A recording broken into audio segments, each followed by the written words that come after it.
बहुत समय पहले की बात है, एक घना जंगल था। जंगल में कई तरह के जानवर रहते थे। उनमें से एक शेर था, जिसे अपनी ताकत पर बहुत गर्व था। शेर बहुत स्वार्थी था और हमेशा छोटे जानवरों को डराता रहता था। एक दिन शेर ने घोषणा की, हर दिन एक जानवर मेरे पास भोजन के रूप में आएगा। अगर नहीं आया तो मैं पूरे जंगल को नष्ट कर दूंगा। सभी जानवर डर गए। उन्होंने शेर के साथ समझौता किया ताकि जंगल सुरक्षित रह सके। हर दिन एक जानवर शेर के पास जाने लगा। एक दिन एक छोटा खरगोश अपने दोस्तों के साथ बैठा था। उसके दोस्तों ने कहा, कल तुम्हारी बारी है छोटे खरगोश, शेर तुम्हें खा जाएगा। खरगोश बहुत चिंतित हुआ, लेकिन उसने एक योजना बनाई।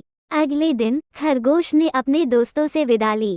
वह शेर के पास जाने के लिए निकला, लेकिन वह जानबूझकर देर से गया। रास्ते में उसने एक गहरा कुआं देखा। उसके मन में एक विचार आया।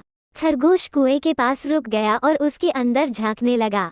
फिर उसने सोचा, अगर मैं शेर को इस कुएं में फंसाने में कामयाब हो जाऊं तो सभी जानवरों की जान बच जाएगी। उसने अपने विचार को पूरी तरह से सोच लिया। जब खरगोश शेर के पास पहुंचा, शेर बहुत गुस्से में था। उसने गरजते हुए कहा, तुम इतनी देर से क्यों आए? क्या तुम्हें अपनी जान की परवाह नहीं? खरगोश ने डरते हुए कहा, महाराज, मुझे माफ कर दें। रास्ते में एक और शेर ने मुझे रोका। उसने कहा कि वह इस जंगल का असली राजा है। शेर ने अविश्वास से पूछा। कौन है वह दुस्साहसी शेर? मुझे बताओ, मैं उसे अभी सबक सिखाऊंगा। खरगोश ने कहा, महाराज, वो बहुत बड़ा और ताकतवर है। उसने कहा कि वह आपका सामना कर सकता है। शेर ने गुस्से से कहा।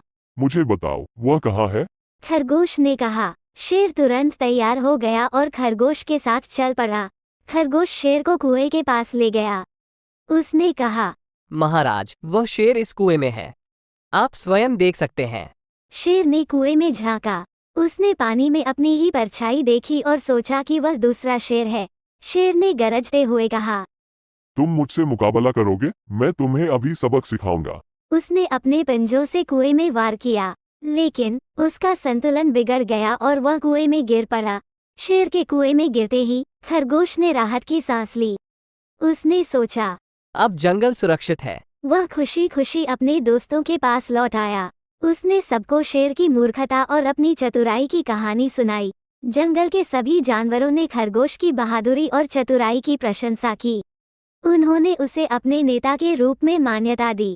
खरगोश ने कहा, मित्रों, इस घटना से हमें ये सीखने को मिला कि चतुराई और साहस से बड़ी समस्या का समाधान किया जा सकता है।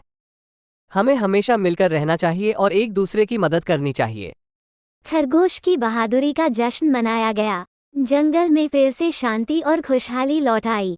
सभी जानवर मिलकर रहने लगे और शेर की स्वार्थीता का अंत हो गया। उन्होंने खुशी खुशी गाया और नाचा। इस कहानी से हमें ये सीखने को मिलता है कि किसी भी समस्या का समाधान चतुराई और साहस से किया जा सकता है। हमें कभी भी स्वार्थी नहीं होना चाहिए और हमेशा दूसरों की मदद करनी चाहिए। और इस तरह चतुर खरगोश और स्वार्थी शेर की कहानी एक महत्वपूर्ण सीख के साथ समाप्त होती है। इस कहानी को सुनकर बच्चों ने बहुत कुछ सीखा और उन्होंने हमेशा चतुराई और मिलजुल कर रहने का वादा किया।